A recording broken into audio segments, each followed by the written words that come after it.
Here are the top stories for today, December 9, 2019. Malacanang says anything is possible regarding plans to defer water rate hikes following President Duterte's tirades against Maynilad and Manila Water. The palace insists that the International Criminal Court or ICC has no authority to arrest President Duterte over the government's drug war. The PNP eyes the help of its mobile forces in the fight against the NPA's front organizations. And Zozibini Tunzi bags South Africa's third Miss Universe crown.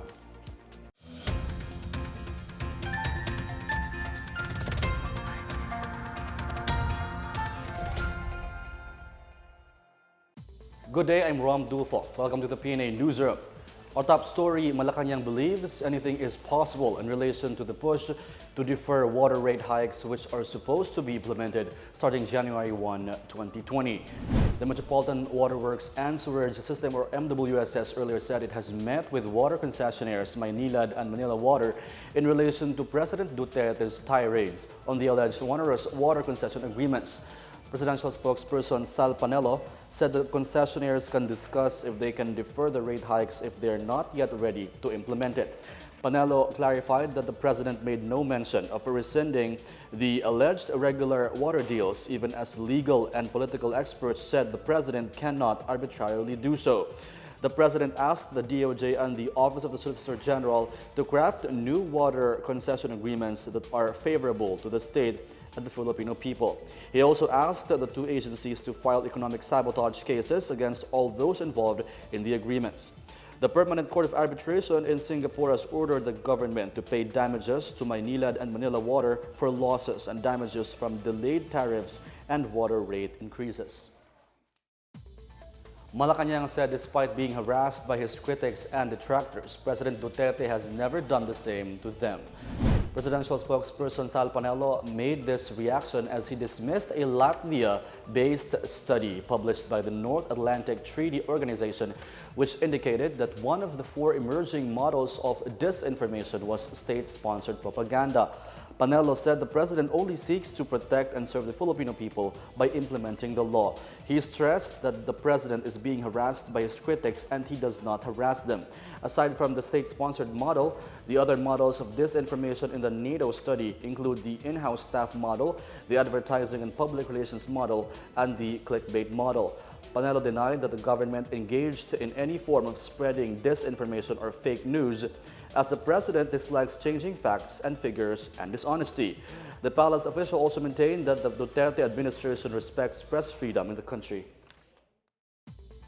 President Duterte is seen to remain devoted to his job even as workers in the public and private sectors look forward to the upcoming Christmas break.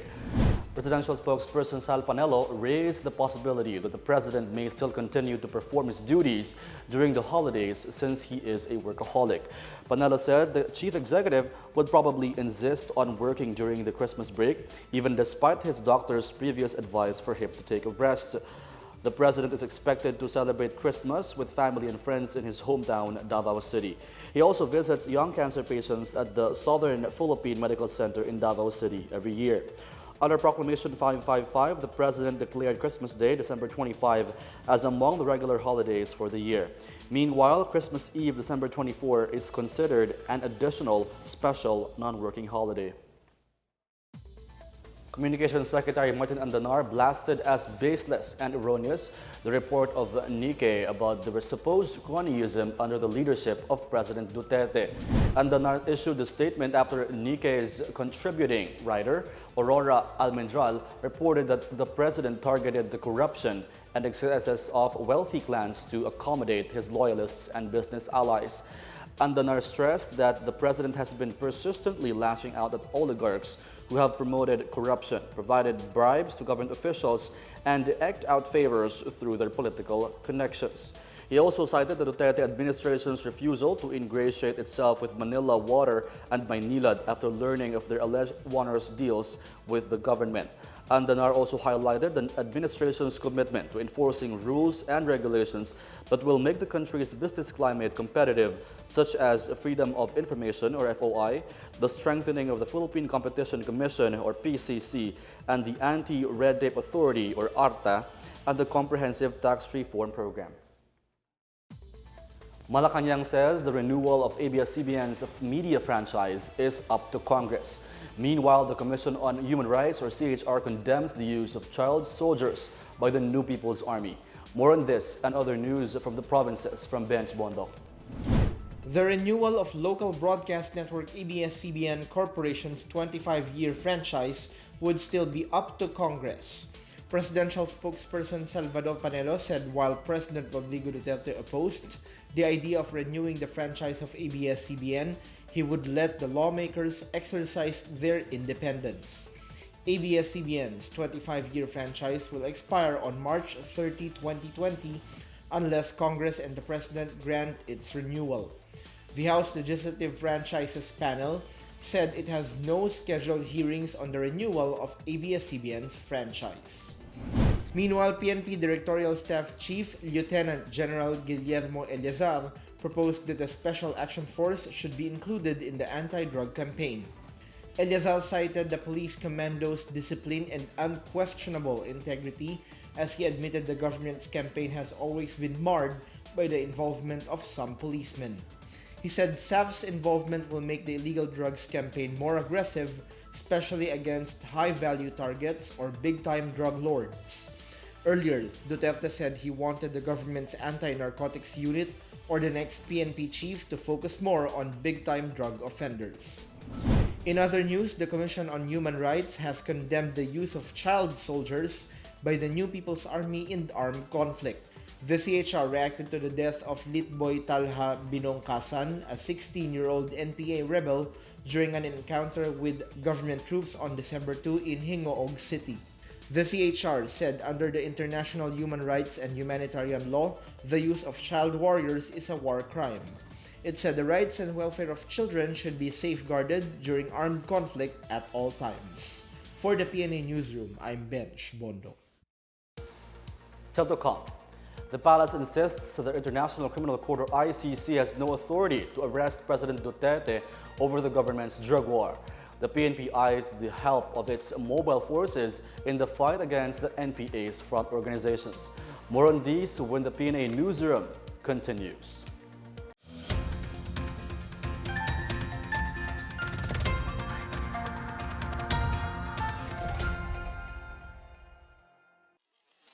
Ito ang Duterte on Duty. Ulat sa ginagawa ng Presidente. November 15, Biyernes, Catbalogan City. Nakiramay si Pangulong Rodrigo Roa Duterte sa mga naulila ng mga sundalong napatay sa engkwentro kontra New People's Army sa Borongan, Eastern Samar noong November 11, 2019. Binisita naman niya ang mga sugatang sundalo sa Camp Lucban Station Hospital at pinarangalan sila ng Order of Lapu-Lapu Rank of Kalasag. Pinarangalan din niya ang mga sugatang sundalo na nakakonfine sa Divine Word Hospital sa Tacloban. November 18, Lunes, Malacanang. Pinangunahan niya ang Joint National Task Force to End Local Communist Armed Conflict and AFP-PNP Command Conference. Nag-courtesy call kay Pangulong Duterte si Republic of Korea Ambassador Han Dong-man. November 19, Martes, Malacanang. Nagsagawa ng press conference si Pangulong Duterte kung saan inanunsyo niya ang panandaliang pagsuspinde ng rice importation at pagbabawal sa paggamit at importasyon ng electronic cigarettes o vape. November 20, Miyerkules, Quezon City. Dumalo si Pangulong Duterte sa 80th anniversary ng Department of National Defense na ginanap sa Camp Aguinaldo. On behalf of the grateful nation, I extend my sincerest thanks to you, the brave men and women of the DND, for successfully carrying out the secret mandate to defend our country against external and internal threats and to ensure peace and security. November 21, Huwebes, Taguig City. Tuwang-tuwa ang mga senior citizen ng Taguig City Center for the Elderly nang dalawin sila ni Pangulong Duterte. The Filipino elderly are indeed close to my heart, not only because I am one of them, but especially because I understand how much effort they exert just to give their children a better life.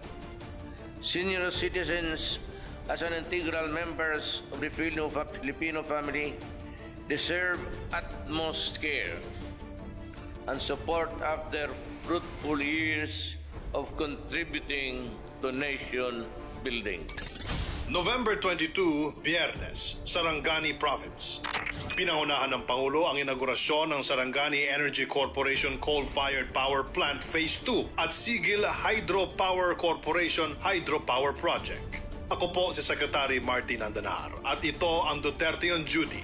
Abangan sa susunod na linggo ang mga gagawin ng Pangulo.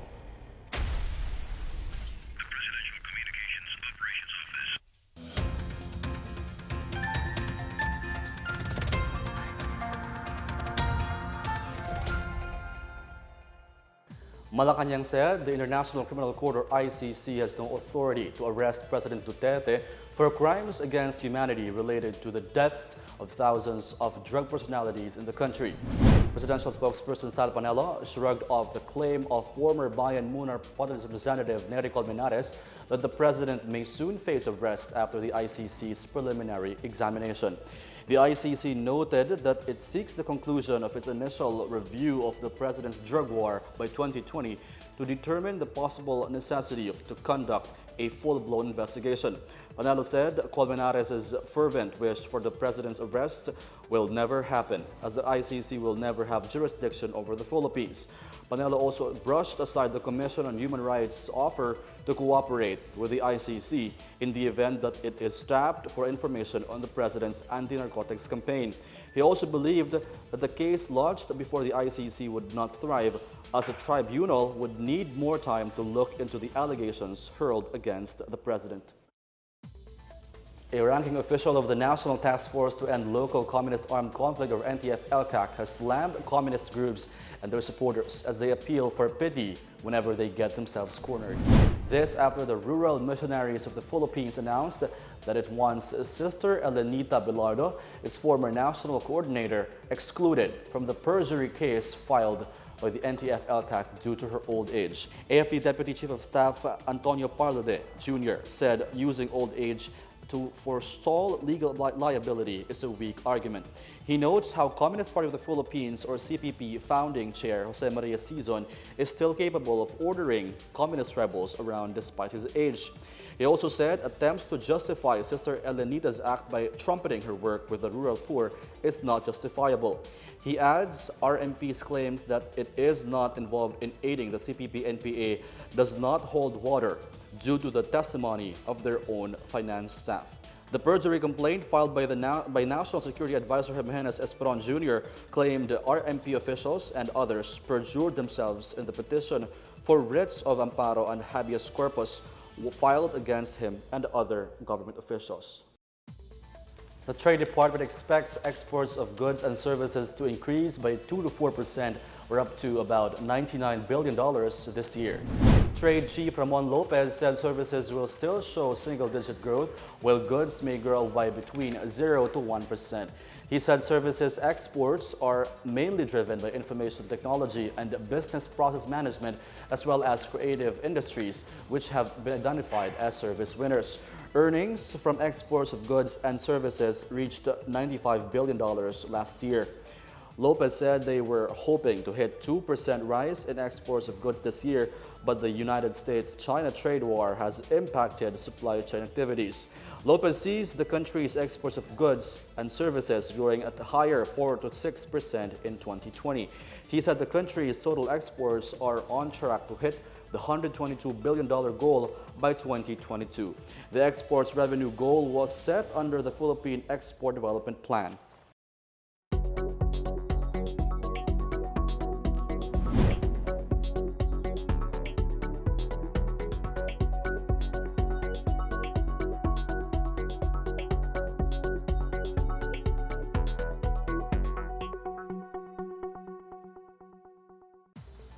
The military plans to tap the support of the PNP in its efforts to suppress the front organizations of the New People's Army. More on this and other news from the provinces from Janice Gabe. The heads of the Philippine National Police and the AFP Northern Luzon Command are looking at aligning the skills of the PNP mobile forces in helping soldiers manage the New People's Army front organizations operating in urban areas. The confab delved on the community support program White Area Operation of the 5th Infantry Battalion covering Cagayan Valley and the Cordillera Administrative Region. PNP OIC Archie Gamboa said police mobile forces have to be trained on handling white areas of the AFP at the urban areas where the legal fronts do their activities. For his part, NOLCOM Deputy for Administration Ramon Evan Ruiz said the government's goal is a holistic approach where government agencies and the private sector collaborate with each other. In Butuan City, the Board of Water Quality Management Area assured they are working to protect the city's water source and ensure consumers of its good quality and safety. The Environmental Management Bureau in the Caraga region said it chose the Tagibo River WQMA as it is the primary source of potable water in Butuan City. EMB Region 13 is working for the reclassification of some areas in Tagibo River. The Butuan City Water District, the main distribution agency of potable water for Butuan City, is also participating.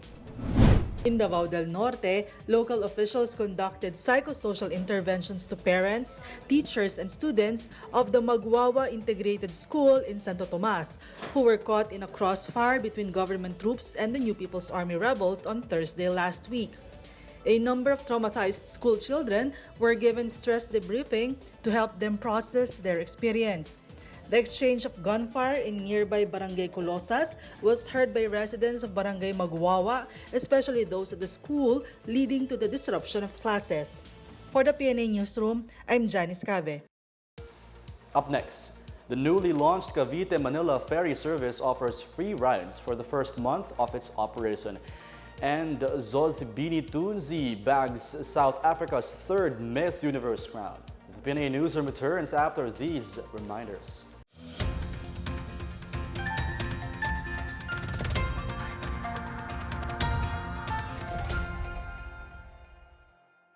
Dati kasi, nung before pa ako mag-ROTC, ako ay isang, sabi sa ng mga guro ko dati nung high school, pasaway akong tao.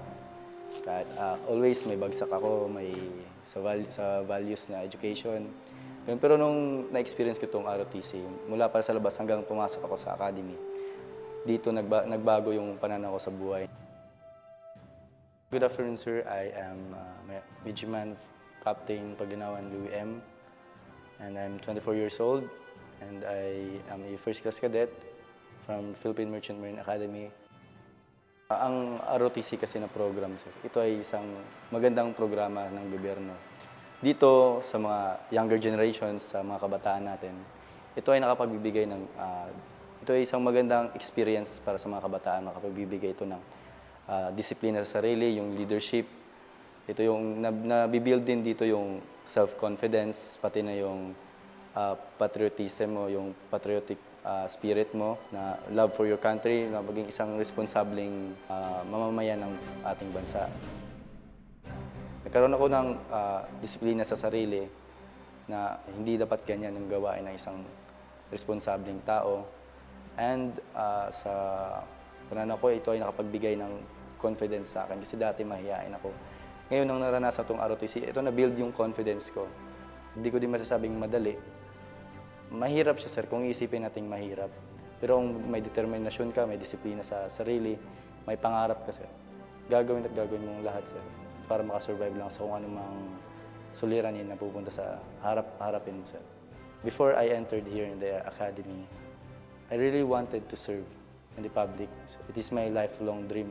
As what the John F. Kennedy's famous words, sir, I always live it in my principle, sir, that do what you can do for your country, not what your country can do for you. So from that, sir, that is my principle, sir.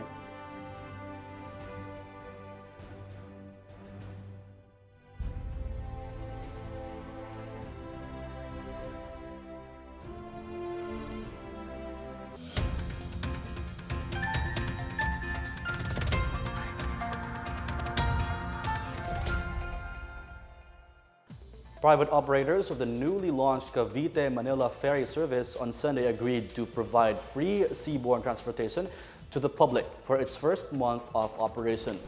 During the launch of the hashtag OKCaFerryCo project, Ferry operators Seaboard Shipping Company Incorporated and Shogun Ships Company Incorporated have committed to provide the service for free beginning Monday, December 9 until January 9, 2020. Shogun agreed to extend the free service for the Cavite Port Lawton route until January 31. Transport Secretary Arthur Tugade said talks are ongoing to expand the service further. The ferry service will soon include other routes such as between Sanglay Point in Cavite City and the Mall of Asia or MOA in Pasay City. Routes from Tanza and Naik in Cavite were also being eyed because of availability of existing port facilities. Tugade said the ferry service is only a part of the DOTR's basket of solutions to help solve the issue of vehicular congestion in Metro Manila.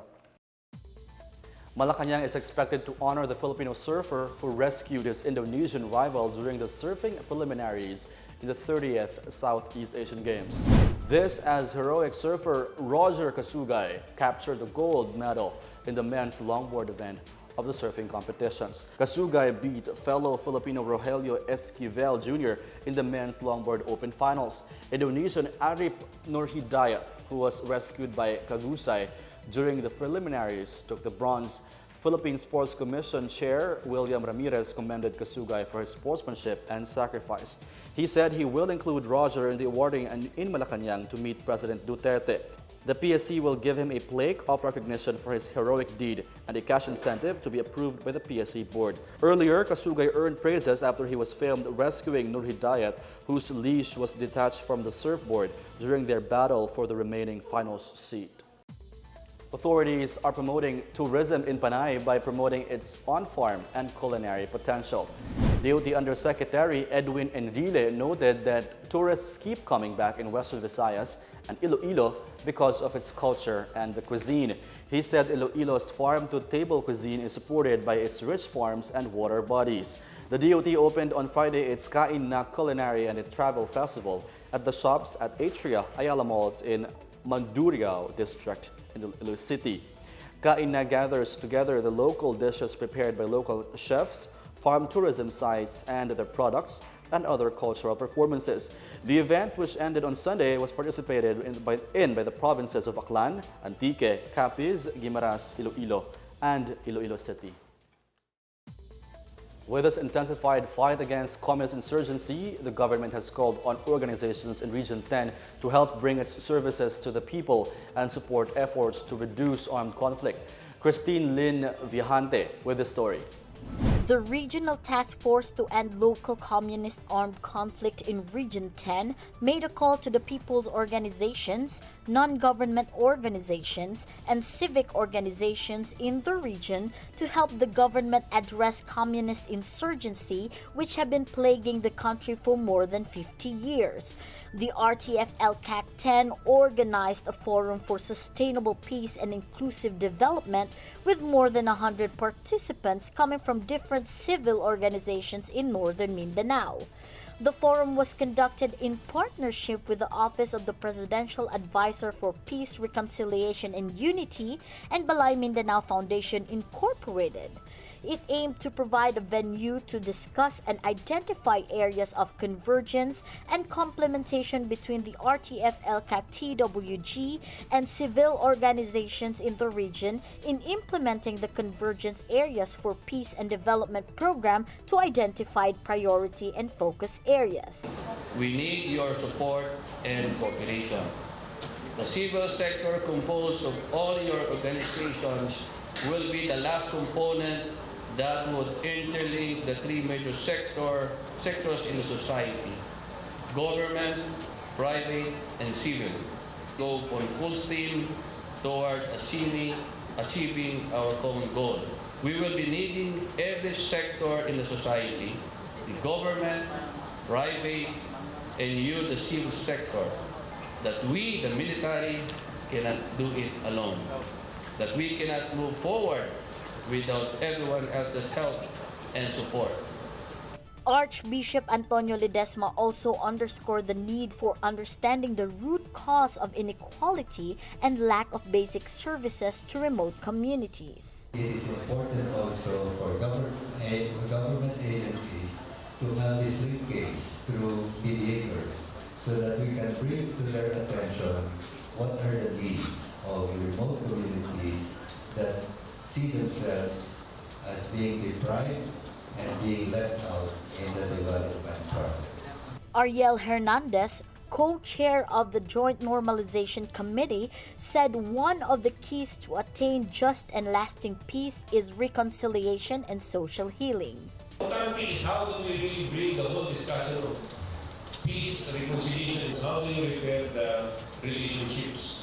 NEDA 10 regional director said that POs, NGOs, and COs can help in communicating that the government will try its best to bring services to where it is needed. She considered the POs, NGOs, and COs as a bridge of the government to communities and to the people. We really need you, and you are our bridge to the people.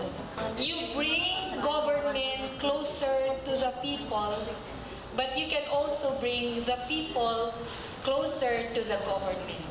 Relay to government what the people need. Because government cannot be everywhere. So you inform them about their rights and you inform them about the services that they can avail. Develop programs and projects for the communities and guide them correctly. Empower our people because, as I've said, we want them to be developed so that they can also determine the kind of development that they want to attain and attain it themselves. In October, a similar forum was conducted by RTF LCAC 10 to elicit the support of the private sector and channel their corporate social responsibility programs into the conflict-affected areas.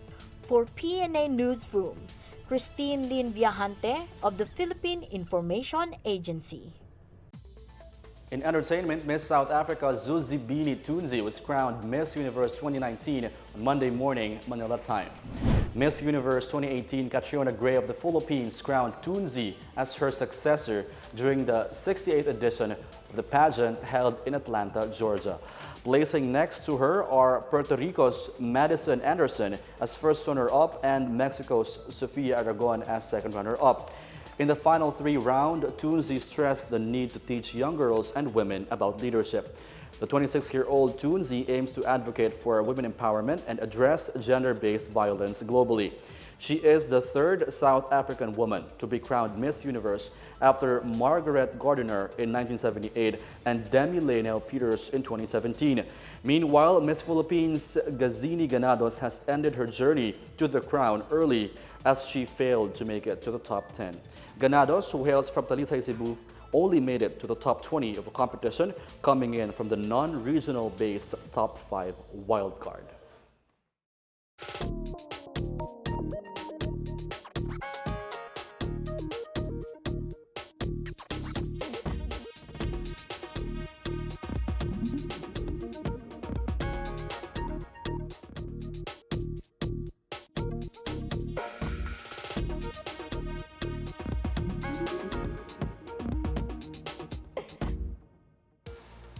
Here's another look at today's biggest stories.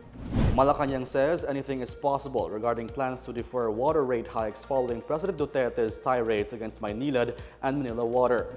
The palace insists that the International Criminal Court or ICC has no authority to arrest President Duterte over the government's drug war. The PNP eyes the help of its mobile forces in the fight against the NPA's front organizations. And Zozibini Tunzi bags South Africa's third Miss Universe crown. Thank you for watching another episode of the PNA Newsroom. To check more news content, check our webpage or follow the Philippine News Agency's Facebook and Twitter accounts. For more news about the government and how it serves Filipinos, look for these hashtags on all our social media platforms and websites. We are shown on the pages of the PCOO and its attached agencies. Also watch us on television on PTV4 and IBC 13. And that's a daily dose of the biggest stories that you need to know from the PNA Newsroom. I'm Rom Dulfo. Good day.